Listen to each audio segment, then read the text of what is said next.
Finally, she spoke in a voice that sounded both ancient and powerful. "You've played your games long enough," she said, her voice sending a shiver down their spines.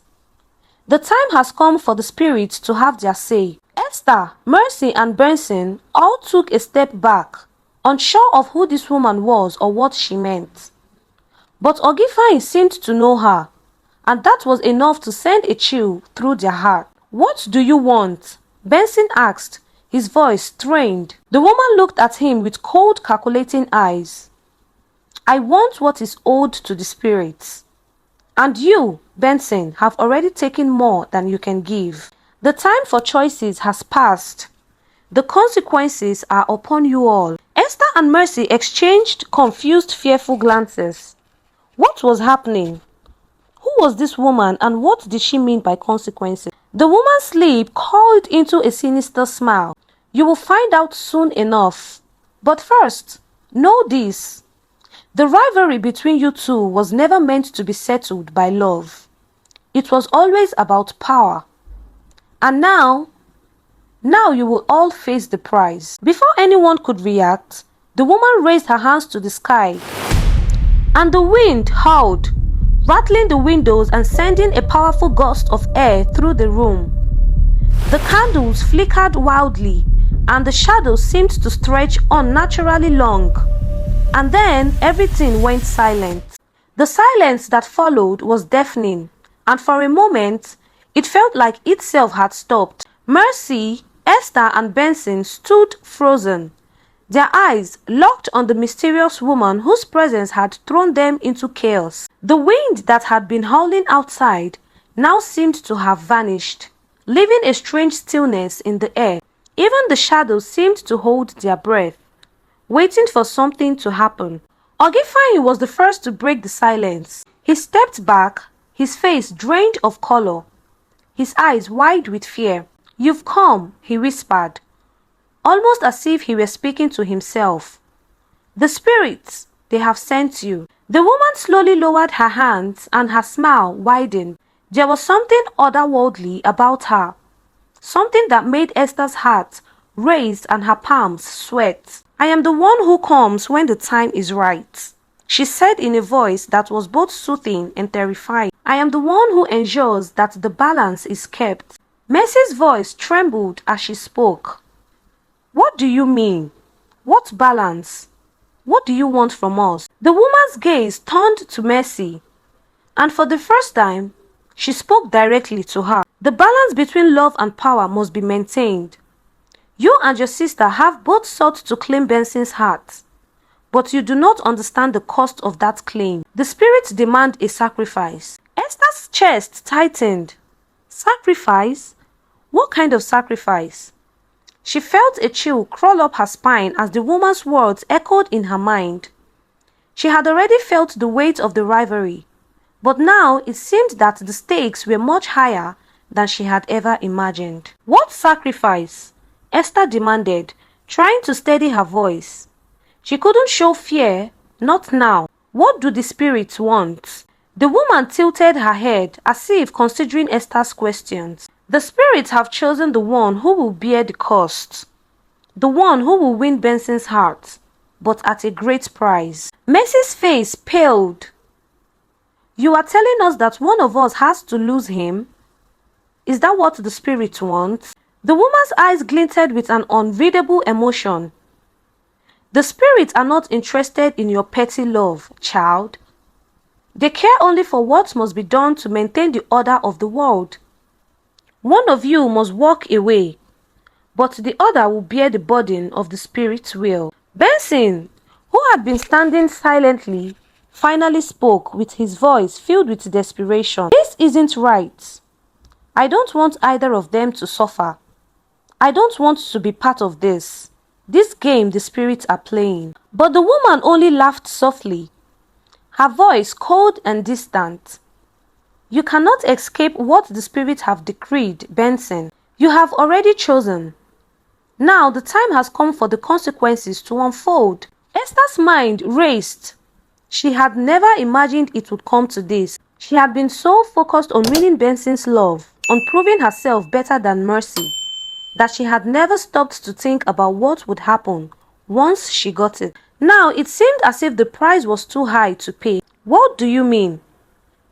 Mercy's voice was small now, filled with uncertainty. What will happen to us?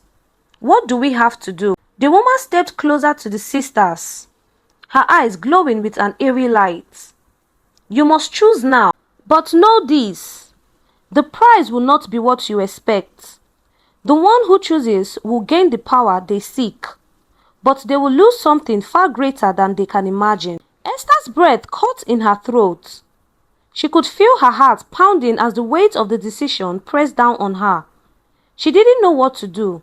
Could she walk away? Could she let Mercy have Benson, knowing that the spirit would demand something else from her? Could she live with the sacrifice that was sure to come? Mercy, sensing her sister's hesitation, stepped forward. Esther, we can't keep fighting. It's tearing us apart. Maybe we should just let it go, both of us. Let the spirit decide what happens next. Esther shook her head. No, I won't give up. Not now, not after everything we've been through. Her voice was firm even as her hands trembled. The woman's gaze turned from Mercy to Esther. So, it's you then, she said softly. You will bear the burden. Esther's stomach twisted in fear. What burden? What should she have to give up?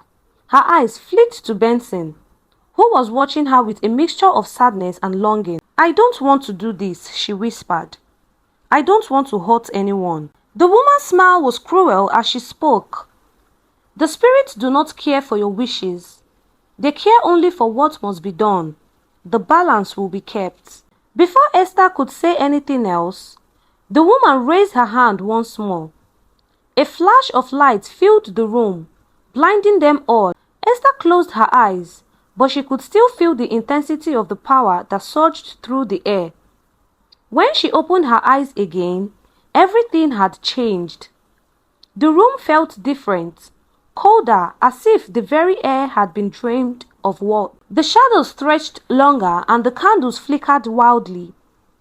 Benson, Mercy and Ogifine were standing still, but their faces were filled with a mix of confusion and fear.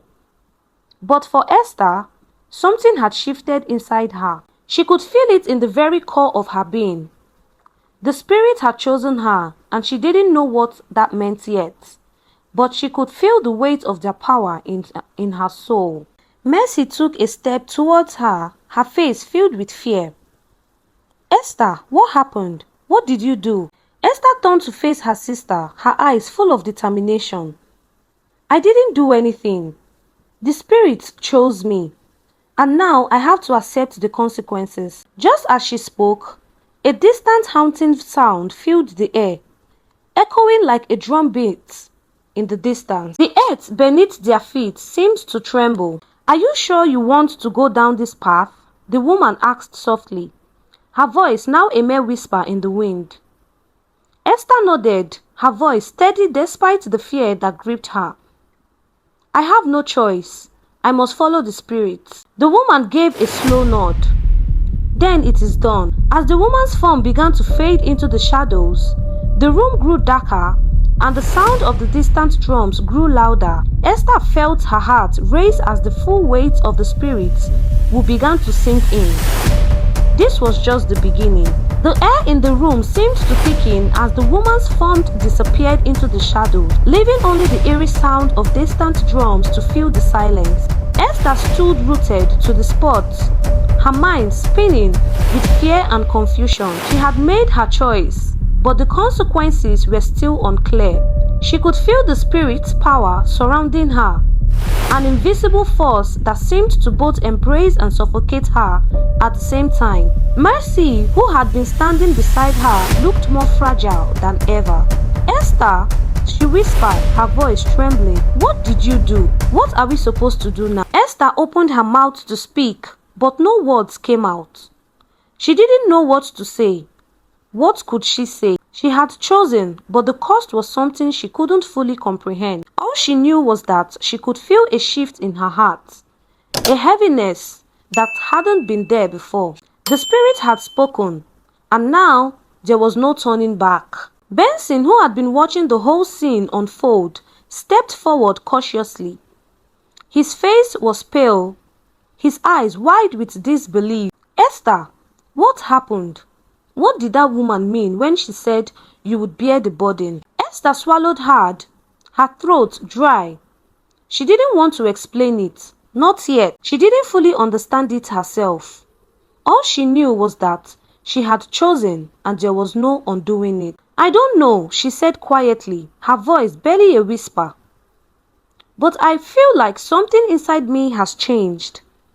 The spirits, they've taken hold of me." Mercy's eyes filled with tears as she reached out to her sister. "Esther, I don't want to lose you. I don't want to lose us." Esther's heart ached at the sight of her sister's tears. She had never wanted any of this. She hadn't wanted to hurt Mercy, but the path she had chosen was now set before her, and she couldn't turn back, not without facing the consequences of the spirit's will. "I am sorry, Mercy," Esther said, her voice filled with sorrow. "I didn't want it to come to this, but I had no choice." Benson looked between the two sisters, his eyes filled with an emotion that was difficult to read. "This isn't right. None of this is right. Why does it have to be like this? Why can't we just be happy?" The question hung in the air, unanswered. As the distant drum beats grew louder, echoing through the stillness of the night, the sound seemed to pull at the very fabric of reality, as if the world itself was being stretched thin, caught between the physical and the spiritual realms. Esther felt a sudden jolt, as if nothing deep inside her was awakening. It was a feeling she couldn't explain, but it was unmistakable. She could sense the power of the spirit moving within her, and with it, a terrible responsibility. The spirit had chosen her, but what did that mean for the others? Suddenly, the ground beneath their feet began to tremble, and the air grew cold, as if the earth itself was reacting to the spirit's command. A gust of wind blew through the open door, extinguishing the candles and leaving them in complete darkness. Esther's breath caught in her throat as she struggled to steady herself. What was happening? "Esther!" Mercy cried, her voice shaking. "What's going on?" Before Esther could answer, a flash of light illuminated the room, and in that instant, the woman from the shadows appeared once again. She was no longer just a figure in the darkness. She was fully present, her form glowing with an ethereal light. Her eyes gleamed with power as she fixed her gaze on Esther. "You have chosen, child," she said, her voice echoing like 1,000 whispers. "Now you must face the consequences." Esther's heart pounded in her chest as she stepped back, instinctively pulling away from the woman. "What consequences? What do you want from me?" The woman's smile was cruel. "The spirits do not care for your questions. They only care for balance, and balance must be maintained, even at great cost." Benson stepped forward, his face desperate. "Please, tell us what to do. We don't understand. We never asked for this." The woman's eyes flicked to Benson, then back to Esther. "The cost is not for you to understand. The one who bears the burden must walk alone. You, Esther, have been chosen, and now you must face what awaits you." With those words, the room seemed to shift once again. The ground beneath their feet vibrated and the air grew thick with tension. Esther could feel the spirit closing in around her, their presence overwhelming. "Esther!" the woman called, her voice now a command. "Come with me." Esther hesitated, her legs trembling beneath her.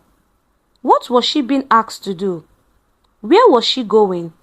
She looked at Benson and Mercy one last time, her heart breaking at the thought of leaving them behind. But the spirit had chosen her, and she had no choice but to follow their will. Taking a deep breath, Esther stepped forward, leaving her sister and Benson behind. The woman's hand reached out, her fingers cold and unyielding, as she guided Esther out of the room. As they walked, the world seemed to change. The walls of the hut disappeared, replaced by an endless void of darkness. The air was thick with the weight of unseen eyes, watching, waiting. The woman led Esther deeper into the void, her form glowing like a beacon in the darkness. "Where are we going?" Esther asked, her voice barely a whisper. "To the heart of the spirit," the woman replied, her voice carrying an ancient power. "To the place where balance is kept. There you will learn the true cost of your choice." Esther felt her heart race as they walked further into the darkness. The fear inside her grew with every step, but she knew there was no turning back. The spirit had chosen her, and now she had to face whatever they had in store. The darkness around Esther felt endless. Every step she took seemed to pull her further away from everything she had ever known. She couldn't see her hands in front of her face, yet she knew she was moving forward, following the woman who had led her into this strange, unfamiliar world. The faint glow of the woman's figure was the only thing that kept the terrifying darkness at bay. Esther felt her heart pounding in her chest, each beat loud in the eerie silence. She didn't know where they were headed, or what would happen when they reached the place the woman had spoken of. Her thoughts kept racing, but every time they began to make sense, another question would appear, and she would feel lost again. "Where are we going?" Esther asked once more, though her voice shook with fear. The woman ahead of her didn't turn around. Instead, she simply said, "You are walking into the realm where the spirits dwell. This is where your choice will be tested." Esther swallowed hard, her mind racing with questions. Was it too late for her to back out? Could she undo the decision she had made? Had she truly chosen the right path? They continued walking, though Esther's legs felt like they were growing heavier with every step. She didn't know how much longer she could keep going. Suddenly, the air began to change. The weight of the darkness lifted slightly, and a faint light began to flicker in the distance. The closer they got, the clearer the light became. Esther squinted her eyes, adjusting to the change. Soon, she could see what lay ahead. A large open space illuminated by a strange soft glow. In the center of the space stood a massive stone structure, ancient and covered in strange markings. It looked as though it had stood there for centuries, untouched by time. Esther felt a chill run down her spine as she approached it, her heart racing faster with every step. "Welcome," the woman said, her voice calm and steady. "This is where the spirits gather. This is where your choice will be decided." Esther stood before the stone structure, feeling both small and insignificant, as if the weight of the universe was pressing down on her. She took a deep breath, trying to steady herself. The tension in the air was almost unbearable. Suddenly, voices echoed around her. Soft whispers at first, but soon growing louder, surrounding her from all sides.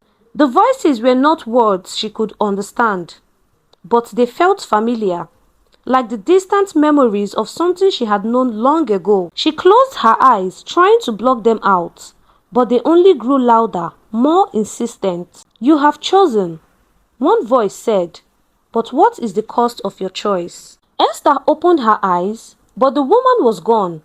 She was alone, standing in the center of the strange space, surrounded by the voices of the spirits. She could feel their eyes on her, watching her every move. A figure appeared in front of her, an ancient ethereal being, its form shimmering in the soft light. The figure raised a hand and the voices stopped. "Esther," the being said, its voice like the rustling of leaves. "You have chosen to bear the burden, but now you must face the consequences." Esther swallowed, her throat dry. What consequences? What do I have to do? The figure looked at her with deep, knowing eyes.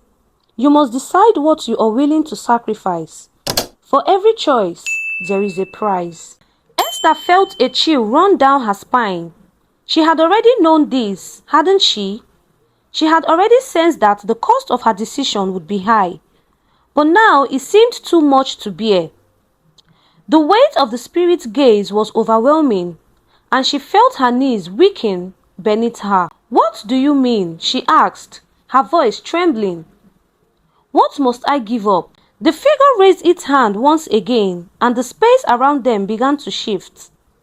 The stone structure began to glow brighter, and Esther felt herself drawn to it. As she stepped closer, images flashed before her eyes. Images of her family, of Benson, of Mercy. She saw herself torn between her sister and the man they both loved, fighting for something she wasn't sure she even wanted anymore. You must decide, the figure said. What are you willing to lose? Power, love, family. You cannot have it all. Esther closed her eyes, feeling the weight of the decision pressing down on her. She had been so focused on winning Benson's love, so consumed by the rivalry with Mercy, that she had never stopped to consider what really mattered. She thought of her sister, Mercy, the girl who had always been by her side even when they fought, even when they were at odds. She thought of the family they had, the bond that had held them together despite their differences. Was it worth it to destroy that bond for the sake of winning Benson's heart? Tears filled her eyes as she made her decision. I choose my family, she whispered. I choose Mercy. I choose the love we share as sisters. The figure nodded, and the space around her began to shift again. The images disappeared and the whispers faded. Esther felt a warmth fill her chest, and when she opened her eyes, she was no longer in the strange realm. She was back in the room with Mercy and Benson. The spirit had spoken, and Esther had made her choice. The consequences were still unclear, but she knew one thing for sure. The bond between her and her sister was stronger than anything else. Mercy was standing beside her, her face filled with relief. Esther, you are back. Esther smiled, though her heart was still heavy with the weight of her decision. I am back, Mercy, and I have learned something important. Benson looked between the two sisters, his eyes filled with sadness and confusion. What now? He asked softly. Esther turned to him, her voice steady. What now is for us to move forward. We can't keep fighting over things that don't matter. Family is what truly matters. Mercy nodded, and for the first time in a long time, the sisters shared a look of understanding, of peace. The tension between them had lifted, and though the future was uncertain, they knew they would face it together. And in that moment, Esther understood the true meaning of sacrifice. It wasn't about giving up something material. It was about giving up pride, giving up rivalry, and embracing the things that truly mattered. It was about love, family, and the willingness to let go of selfish desires in order to protect what was most important. The story of Esther, Mercy, and Benson was not one of rivalry and competition, but one of growth, of learning to value the things that truly made life meaningful. Moral lesson: the choices we make in life often come with a cost. It's easy to get lost in desire and rivalry, but true happiness comes from understanding what truly matters. Love, family, and the sacrifices we make for each other. We have come to the end of the story. If you love this video, please kindly share with your loved ones, leave us a comment on your opinion, and subscribe for another interesting video like this. Until I see you all on the next one. Bye for now.